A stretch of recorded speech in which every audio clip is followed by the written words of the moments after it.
direita pro poder. Não, é porque a galera fala, né? Pô, não pode bater no PT. Se bater no PT, a direita volta e tal. É que é negócio, né? Existe isso aí. Existe isso aí. Desculpa.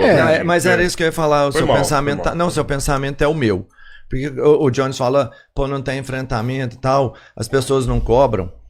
Tem a cobrança ainda. Só que é real que quando você cobra, eles justificam falando assim, mas esse é melhor do que o outro, sabe? Tem sempre uma escorinha hoje. E você cobra do Lula, por exemplo, a galera vai te bater. Sim. Você não pode cobrar mais. Porque, você quer que o outro volte? Não tem nada a ver, né?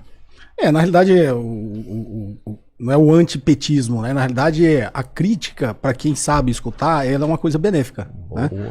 A crítica, para quem sabe escutar, ela é benéfica. E a crítica que a esquerda faz, que o Jones faz, que outras pessoas têm feito ao petismo, não é um antipetismo. É que, você já está sendo visto como o próprio sistema. Se você não mudar, a população não vai estar do seu lado, porque a população quer mudança. Né? A situação da população está cada dia pior, está piorando. Ou seja, a insatisfação está cada dia maior.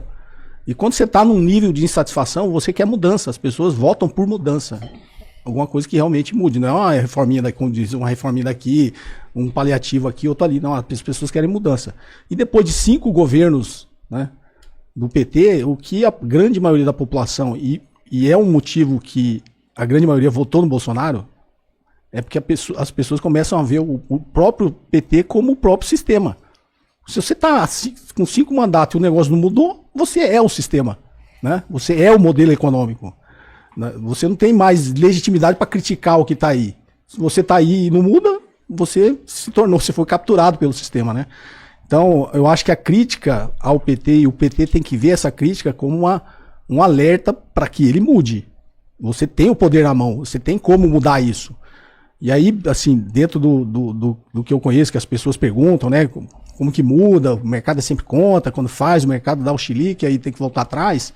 Cara, o mercado é um ente viciado em taxa de juros alta. Porque é simples. Quem não quer ganhar 15% sem fazer nada? Taxa livre de risco. Qualquer um quer. Né? Então o mercado é aquele drogado que está acostumado com a alta dose daquela droga e quando você diminui, ele entra em choque. Dá um choque, aí dá um chilique, aí você vai e dá a droga de volta. Não, você põe ele numa clínica, tira a droga dele e deixa ele se estribuchar, dá chilique. Uma hora ele vai entender que ele não precisa de tanta droga assim para ficar normal, ficar feliz, né?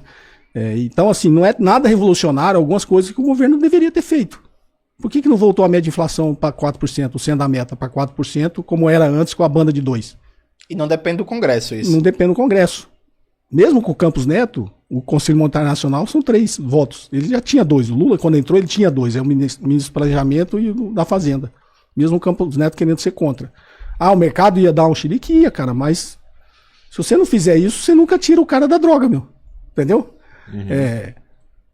Tem uma trindade que a gente fala que é impossível, né? Não, mas a taxa de juros tem que ser alta porque a inflação, que não sei o quê. Mas a nossa inflação, se você decompor ela, o grande... Porque a gente não tem inflação de demanda no Brasil. Sim. O negócio é a política monetária atua sobre a demanda, que é diminuir o consumo. Só quando você diminui o consumo, você diminui o consumo de quem? Do Jorge Paulo Lema?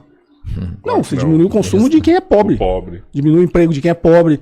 Então, traduzindo no simples, quando eu aumento a taxa de juros, eu estou falando para os pobres, falando assim, você vai ter que comer menos, tá? Você não vai ter dinheiro, você vai ter que comer menos, você vai ficar sem emprego. A elite econômica, a inflação, não afeta nada. Para eles é bom a taxa de juros alta, que é o rentismo sem ganhar nada. Pode deixar lá. Então tem uma coisa que na inflação, o que impacta a inflação nossa hoje é basicamente inflação inercial. Se é uma inflação inercial, concorda que também é um vício? Se eu não baixar a inflação aqui, lá na frente ela vai continuar. Só que a taxa de juros não influencia, a política monetária não influencia a inflação inercial. E a outra parte é o câmbio. E aí vem a lógica de, não, a política monetária tem que manter o spread aqui da taxa de juros americana, porque eu tenho que manter o capital aqui para eu não ter oscilação no câmbio e não ter impacto na inflação. Então, basicamente é câmbio que a política monetária está atuando. Só que a gente não tem como controlar o câmbio se a gente tiver 3 coisas. Câmbio flutuante, livre fluxo de capitais e política monetária. Não tem como eu ter essas 3 coisas ao mesmo tempo. Então, uma coisa que podia ser feito, e aí o IOF poderia servir para isso, porque realmente serve, controlar fluxo de capital no Brasil. E não pode ter livre fluxo de capital. Isso aqui não pode ser a cada mãe Joana. Eu entro hoje e saio amanhã. Capital especulativo. O que foi, a gente está falando ontem, o sucesso de Bretton Woods? Foi justamente o inverso. Só era permitido fluxo de capital para a economia real. Você vai comprar esse copo lá no Brasil, pode ter fluxo de capital. Você vai vender esse telefone lá para o Brasil, pode ter fluxo de capital para pagar essas mercadorias. Capital especulativo proibido. Você não pode entrar no Brasil só para explorar a taxa de juros dele e sair a hora que você quiser. Tem que ter um pedágio. Então, tem que ter controle de fluxo de capital. Se você controla o fluxo de capital, você controla o câmbio. Seu câmbio não é tão flutuante como é. Você não precisa ficar torrando reserva internacional para tentar estabilizar o câmbio. Entendeu? Se você controla o câmbio, você não precisa ter essa política monetária agressiva do jeito que a gente tem. Para manter o spread com a taxa de juros lá fora. Então, são coisas que não é revolucionário. O governo podia ter feito. É só querer enfrentar o mercado. O que acontece quando o governo abaixa a taxa de juros? O que o mercado financeiro pensa? O que eu vou fazer com a minha grana? Eu vou pôr para circular? Na verdade, ele faz terror. A maioria é terror. Vai ter um fluxo saindo? Vai. Num primeiro momento tem. Tá? Sim. Que é o cara realmente do curtíssimo prazo. O cara, ele entrou aqui para ganhar dinheiro fazendo day trade com taxa de juros. Futuro, entendeu? Um câmbio futuro. Ele tem uma parcela que tem. Mas a grande. Por isso que o Banco Central usa o swap cambial. Porque a grande maioria não tem esse interesse. A grande maioria que é levado pelo movimento é porque ele fica com medo. Então eu sou empresário, fiz um hedge no mercado futuro de câmbio. Porque eu tenho uma fatura para pagar daqui um mês de $100 mil. Eu fico com medo de que o negócio realmente vai desandar. O que eu faço? Para me proteger, eu quero comprar o dólar agora. Aí eu entro na ponta compradora e eu pressiono a taxa de câmbio para cima. O Banco Central sabe que isso acontece, por isso ele usa a ferramenta do swap cambial. O swap cambial é trocar a taxa de juros por dólar. Então eu sei, Rodrigo, que você está nessa situação. Você não está querendo ir embora do Brasil, você está querendo só se proteger. Você quer comprar dólar para se proteger. O que eu faço? Eu vendo para você um contrato de swap cambial. Eu falo, não, Rodrigo, eu garanto os seus $100 mil daqui a um mês e você me paga a taxa de juros. O swap cambial é isso, é trocar juros por dólar, por câmbio. Então o Banco Central tem isso mapeado. Ele sabe a parcela que é especuladora que está saindo e sabe a parcela que está só com medo, entrando na onda, com medo, querendo se proteger. Então, o Brasil tem reserva cambial suficiente para se proteger dessa parcela especulativa. É só enfrentar o mercado. Lá em dezembro, o que o Banco Central tinha que ter feito era batido na mesa. Tá, mas o que eu não entendi é o seguinte. Porque se você deixa o mercado especular no dia seguinte tem mais especulador. Sim. Ele vem na onda. Se no dia você dá uma porrada na mesa e põe... E faz valer o poder que o Banco Central tem para atuar no câmbio, no outro dia vai ter menos especulador. Né? Mas se você, por exemplo, baixa a taxa de juros hoje para 2%, o que vai acontecer com o cara que tem grana lá? Ele vai colocar essa grana para investir? Ele vai colocar ela para ganhar mais em outro setor? Não, não precisa ser tão radical. O que a gente está dizendo é o seguinte, a gente não precisa ter a taxa de juros real no nível que a gente está, cara. Não precisa. O Brasil não tem esse risco todo. Por que a gente tem a maior taxa de juros do mundo? Quer dizer, então, que a gente é o país mais arriscado do mundo? O Brasil é mais arriscado que o Afeganistão? O que seria uma taxa de juros ideal hoje para o país? Não, a gente tem uma taxa de juros real maior que 8%, cara. Isso não existe isso. Vai em país avançado. Vai em país... Os caras... No Japão passou muito tempo com a taxa de juros negativa, por quê? Eu vi menos de... Porque pro povo japonês... O que é a taxa de juros negativa? É descontada a inflação, você pôr 100 agora e daqui a um ano você tem 99. Né? O povo japonês topava isso. Porque ele vê que o risco é muito maior, então para ele é melhor perder um do que correr o risco de perder mais de um. Então ele põe lá, eu ponho 100 aqui e eu aceitei 99 daqui. Isso é taxa de juros negativa. Por que o Brasil precisa pagar 8% de taxa de juros real, que é acima da inflação? Será que os investidores estrangeiros não topariam ganhar 2% real? 3%? Opa. Aí você fala, vou baixar de 8%, não estou nem falando para baixar para os 2% que você está falando. Tô falando, vou baixar real, de 8% para 4% por cento de juros real. Minha meta é essa. E depois lá na frente, quando o mercado estabilizar, eu baixo para 2%. Será que os investidores estrangeiros não tá a fim de ganhar 4% real com a taxa de juros que está no resto do mundo? É bom, hein? Não tá, cara. Esse negócio do mercado financeiro é terrorismo. Isso. Eu sei que se eu fizer terror, eu vou manter os R$8. Aí eu faço terror. E o Cobori, rapidão. É um terror, inclusive, de curtíssimo prazo. Sim. Porque, por exemplo, quando foi... Pegando exemplos históricos recentes. Quando foi para aprovar o auxílio emergencial de R$600 durante a pandemia, o mercado foi contra. Aí a bolsa caiu, o dólar subiu e tal. Isso durou 10 dias. em oscilação, e aí o auxílio emergencial de R$600 foi aprovado, o orçamento de guerra foi aprovado, e vida que segue. Quando foi para aprovar a PEC de transição, agora, no final do governo Bolsonaro, antes do início do governo Lula, mesma coisa. A mídia burguesa chamou de PEC da gastança. Aí o dólar subiu, aí a bolsa caiu, e não pode, e aí, meu Deus, aí finanças públicas. Não, vai fazer. Acabou. Passou. E assim, é sempre assim. Há um elemento, isso que o Bora falou é isso, é um elemento do susto. Você anuncia alguma medida, aí o dólar dispara e a bolsa cai. Aí a mídia burguesa começa. É o fim do mundo, o mundo vai acabar. Meu amigo, se você sustenta a decisão política por 2, 3 dias...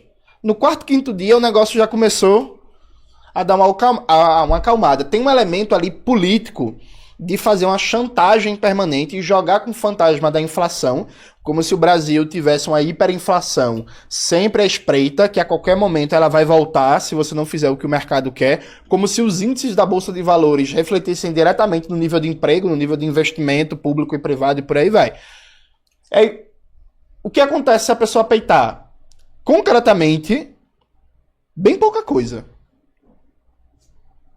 É ou não é? Sério? Concretamente, se você... Não, vai ser assim. Concretamente, bem pouca coisa, porque o investidor... Nem investidor, é especulador, né? Porque investidor é quem está investindo dinheiro para construir uma fábrica, um negócio. Mas o especulador, ele quiser sair do Brasil, o risco cambial é dele. Então, quando ele sai do Brasil, por exemplo, quando o dólar está disparado e ele entrou com outro valor de câmbio, o risco cambial é dele, é ele que está perdendo dinheiro. Sim. Não existe cobertura cambiária para o especulador, para o governo pagar a diferença para ele. Então, tem um limite muito claro. O governo bate na mesa e diz assim, não, vou manter a política. Eles vão chiar e tal, a pressão vai ser amplificada pela mídia burguesa, mas eles próprios não conseguem sustentar um ataque... Estou nem falando dos instrumentos que o Banco Central tem, mas assim, existe um limite estrutural para o especulador ficar especulando e fazendo terror. Porque o risco cambial é dele se ele sair. Então, se sobrevaloriza o poder do mercado, e aí ninguém está dizendo aqui que é um passeio no parque, que o mercado não tem poder. Ele tem. Mas se sobrevaloriza o poder do mercado para manter a inércia e o imobilismo. É por aí ou não é? Sim, com certeza. É aqui. Estamos aqui, os adultos aqui, o mercado é a criança que se joga no chão e começa a dar chilique. Aí todo mundo para aqui e vai lá acudir a criança. Deixa distribuchar ali 5 minutos para ver se não vai dar uma melhorada. Não vai achar que não vai ganhar as coisas dando chilique, entendeu? Então, assim, é o que falou. Obviamente não é tão simples assim, mas a gente precisa ter consciência que isso existe. E eles se acostumaram com isso. Eles se acostumaram a dar chilique e o governo volta atrás. Então, mas o fantasma é sempre a inflação que é usado. Não, a inflação, meta fiscal... Então, mas a inflação, por exemplo, se realmente a gente baixa a taxa de juro, é natural que tenha mais dinheiro no mercado, ele saia dos investimentos e venha para o mercado tradicional circular no meio das pessoas. Com isso, há um aumento de consumo, que acontece naturalmente também. Emprego, né? Você gera uma cadeia de consumismo maior com isso. Quando você gera isso aí, o que eles falam é que com essa demanda maior por produtos, impacta, por exemplo, diretamente, que a inflação ela é mensurada, ela é medida pela cesta básica, mais combustível, algumas coisas assim. São itens específicos, não é todo o mercado que influi na inflação, não é? Quando você tem esse aumento, por exemplo, o povo começa a comprar mais arroz, realmente você tem um aumento no valor dos produtos, que seriam também impactados na inflação real. Então, a inflação realmente acontece quando você tem essa diminuição na taxa de juros. Assim, inflação é um desequilíbrio entre oferta e demanda. Isso. Você tem mais gente querendo comprar e para mim é uma quantidade de produtos sendo vendidas. Uhum. E aí você tem uma pressão da demanda, a tendência é que o preço de equilíbrio suba. Isso é inflação, né? Qual que é o problema no Brasil? A gente não tem capacidade e dinamismo na economia para melhorar a nossa capacidade de ofertar. Então, sempre, e nenhum país tem, tá? Nenhum país a demanda sobe e a oferta sobe junto. Tem sempre um delay. O problema é que a gente tem um atraso maior, porque a nossa economia não é dinâmica, a gente foi totalmente desindustrializado, a gente não tem uma política de abastecimento, a gente não tem a Conab atuando para manter a oferta de produtos básicos, de alimentos, para absorver esses choques que existe de demanda e de oferta. Tudo isso faz parte de um pacote de política econômica que você tem que saber administrar. Mas, essencialmente, é esse desequilíbrio.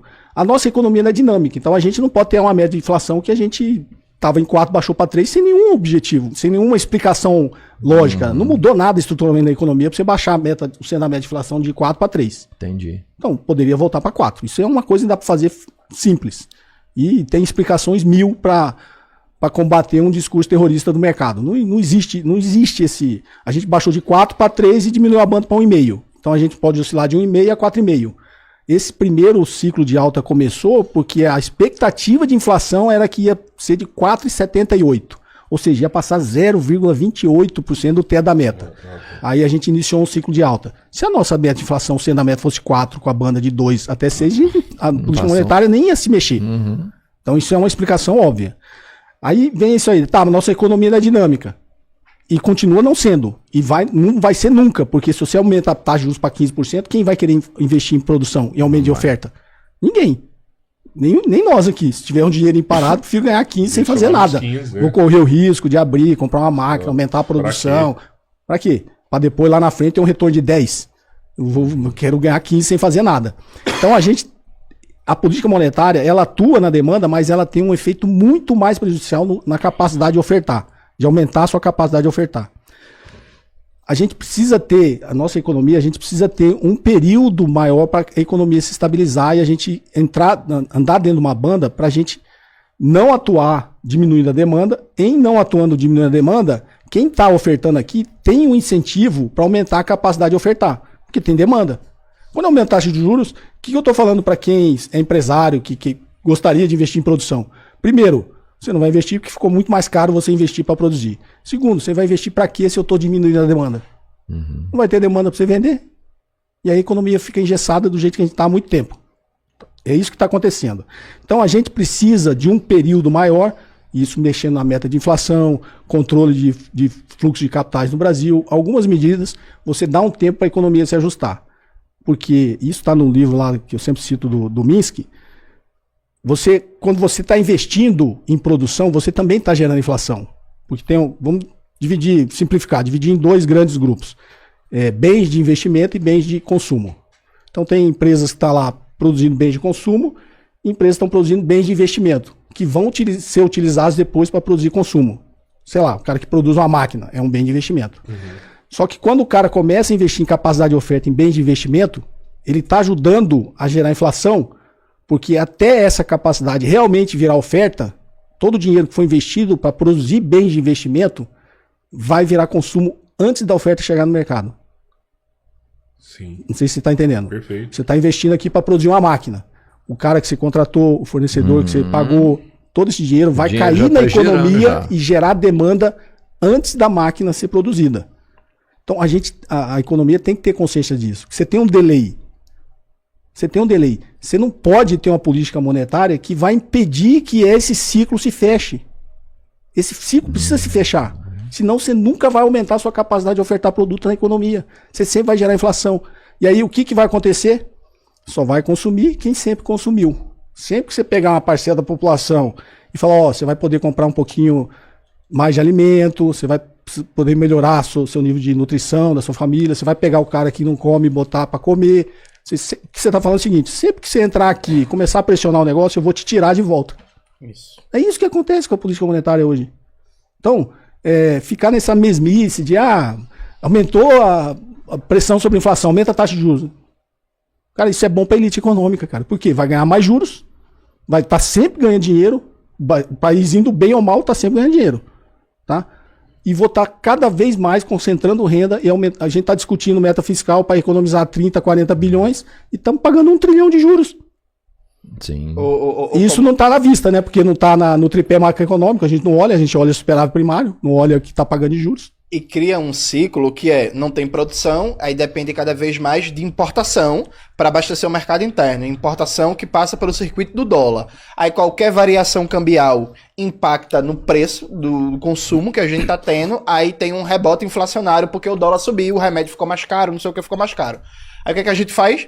Eita, o remédio está mais caro. A comida tá mais cara porque tá tendo uma guerra da Ucrânia e da Rússia e a gente importa o fertilizante lá. Então, vamos fazer o quê? Aumentar a taxa de juros. Né? Porque o remédio tá mais caro.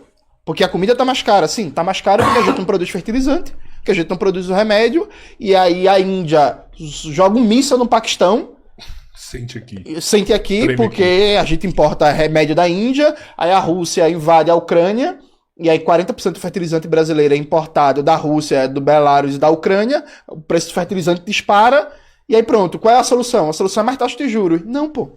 A solução é a gente parar de depender de importar fertilizante da Rússia e parar de depender de importar remédio da Índia, estimulando a dinâmica de produção interna que não passa pelo circuito do dólar. Só que aí quando você tem essa lógica de pacto rentista, você não tem produção, fica tudo bem, e inclusive, Cobori, você cria uma dinâmica de compensação para o empresariado dito produtivo. Então, por exemplo, recentemente teve o Fórum Brasil Otimista, aí tem um empresário lá do Ceará dando a declaração. Aí ele reclamou da taxa de juros, mas falou que a empresa dele está indo muito bem, está crescendo. Aí o pessoal perguntou, né?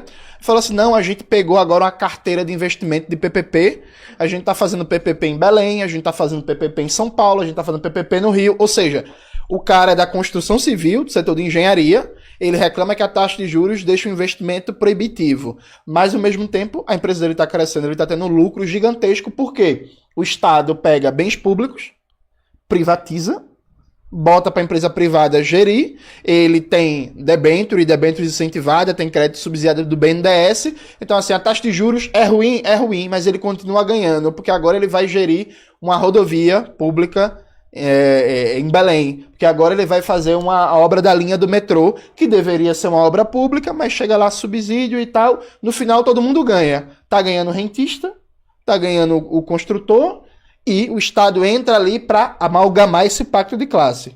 Então, no final, todos os setores da classe dominante, uns mais, outros menos, meio que se arrumam com isso, porque há mecanismos de compensação e mantém essa dinâmica de esquema rentista, que é a dinâmica há mais de 30 anos na economia brasileira, e que está gerando esse cansaço, essa falta de perspectiva, essa falta de horizonte, que a gente todo ano fala, não, temos que gerar emprego no Brasil, melhorar a indústria e não sei o quê.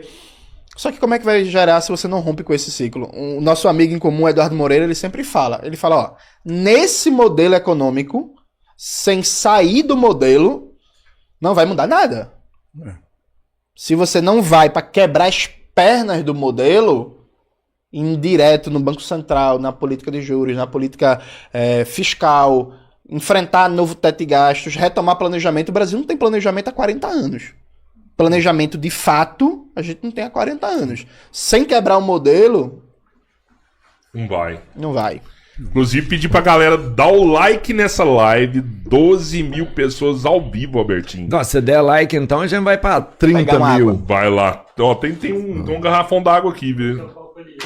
E eu enchi esse copo aqui pra você também. Senhora. 12 mil pessoas ao vivo, Robertinho, tem que dar o like, né? Tem que dar like, compartilha isso aí, porque se você der like, mano, já vai chegar pra uma quantidade muito maior de pessoas. Olha o tanto que é legal isso aqui, sabe? Tipo assim, não só o entendimento da parte financeira, das armadilhas que a gente vive, né? Mas a percepção de como a gente pode começar a mexer pra mudar, mano. Isso aí tá muito foda, viu? O pessoal tá elogiando, assim, absurdamente o nível da conversa. A conversa aí que tá me elogiando. Os caras tá me elogiando ali. Eu já vi gente elogiando, sabe o quê? A camisa do Jones, mano. Tá bonita, né? Tá... Inclusive, mandar um beijo pra minha esposa, que ela também elogiou. Falou que eu tô lindo com a camisa. Beijo, meu amor. E é aniversário de casamento amanhã? Como é que é? Não, é domingo. Domingo. Já pode fazer. E Rodrigão quer acabar com o meu casamento, né? Porque ele me chama pra fazer atividade no aniversário de casamento, velho. Rapaz, eu antecipei a passagem pra você chegar lá, pra você poder levar sua esposa pra jantar num lugar bacana. O cabeleireiro faz isso mesmo, né? Ele acaba dando cavoca ali. Cobori, o pessoal perguntou ontem o que você acha da Lara Rezende, presidente do Banco Central. André Lara Rezende, né? André Lara Rezende. É um dos pais do Plano Real, né? Na época, e até hoje, eu acho que um dos caras mais entendidos de inflação. E hoje ele é um grande crítico, né? Do modelo que tá aí. Apesar de ser liberal, ele é um grande crítico. Eu li os 3 livros dele. Ele fez uma série de artigos na Folha de São Paulo, depois ele transformou em livro, que é o Juros Ortodoxia, né, e Moeda. e depois ele fez o Consenso e Contrassenso e o último Camisa de Força Ideológica. Então, assim, 3 livros assim que te despertam muita reflexão realmente, se tudo isso que os economistas falam é verdade. Inclusive, e ele é um economista respeitadíssimo, né? Inclusive lá fora. E ele questiona essas teorias econômicas que continuam dominantes. A gente estava até ontem comentando o carro do Marcos Lisboa, desse pessoal que na verdade são tecnocratas, né? Que tem uma cartilhazinha e ele acha que tudo tem que funcionar dentro daquela cartilha. O que me dá um certo desespero, e eu gostei dos livros do André Lara Rezende, assim, você pega o discurso dominante desse modelo neoliberal, é de uma pobreza, assim, sabe, reflexiva, intelectual, de tecnocracia, do cara aprendeu aquilo, ele acha que é aquilo e tem que ser aquilo, e todo mundo tem que se adequar àquilo, tipo, criou uma pistinha, tem uns guardas, você tem que andar aqui, você não pode pensar fora, né, do espectro que eles criaram, que esse modelo, né? E os livros do André Lara Rezende, ele desperta muita reflexão de que isso tudo que tá aí, cara, tá errado, né? E nós, enquanto brasileiros, enquanto estudiosos, que quer melhorar realmente a situação da sociedade, a gente tem que buscar caminhos, obviamente não é porra louca saindo fazendo, mas caminhos de que realmente existem alternativas fora disso que não dominam o imaginário aí dessa elite econômica, né? Eu estou dizendo daqueles sinceros, os intelectuais sinceros que acreditam nisso, porque tem intelectuais que eles na realidade estão a serviço de uma elite dominante, porque isso é bom para a classe dominante, é o que funciona para eles, é o que está deixando eles cada vez mais ricos, e ninguém, obviamente, intelectualmente tem interesse em mudar isso, né? Mas eu acho que tem intelectuais sérios que acreditam nisso, que é muito mais de pobreza mesmo, de não querer evoluir intelectualmente e fazer reflexões, né? Tudo isso que a gente está falando aqui são coisas possíveis. Não é nada que eu tô falando, não é nada revolucionário. Não precisa tomar o poder para fazer. Não precisa tomar a fazenda do Robertinho, né? Inclusive dá para fazer hoje. Mas a gente vai tomar a fazenda do Robertinho só de sacanagem. Deixa eu falar. A gente já tem um combinado. O meu é por último, velho. Mas vocês começam com isso, eu já corto a geral aqui. Fica tranquilo que a gente vai deixar por último tu e o menino lá do Itaú que faz uns filmezinhos.